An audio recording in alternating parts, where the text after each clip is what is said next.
Hello, this is Joe Pryor, the virtual real estate team. And, I just did a previous video, by the way, of Oklahoma. I should always mention that. But I just did a previous video about whether you should pay off mortgages, when that should happen, should it happen at an early or a later time. But it brings up, again, the question of leverage as being your friend. And this is why I think real estate is so important as part of your investment.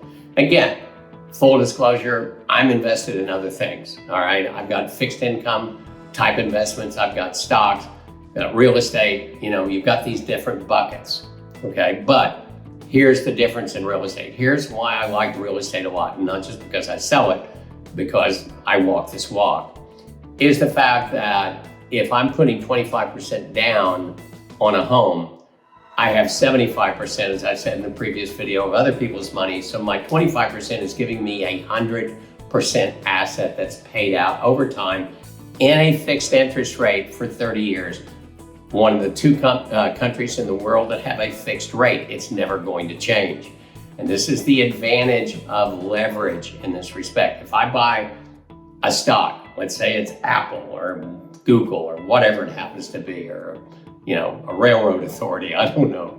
It's going to be 100% investment. In other words, if you invest $70,000, you got $70,000 worth of stocks. You're not using leverage at all. It's one thing. Same thing with mutual funds, annuities, fixed incomes. It's 100% of your money.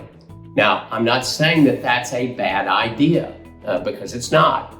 But the thing about building wealth in a long term, if you look historically at what they call the 1%ers, the people with the most amount of income in the United States, real estate is front and center of their investments. And the reason why is once you get to a wealth position, you don't want to lose it.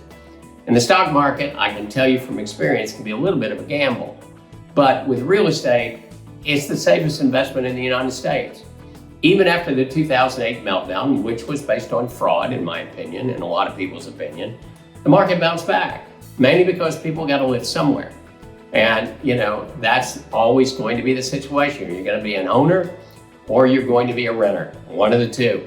And so in that situation, then real estate makes a tremendous advantage to you over any other kind of investment. And the second thing about real estate is not just the leverage, but the deductions you get that you don't get in stocks and mutual funds and annuities.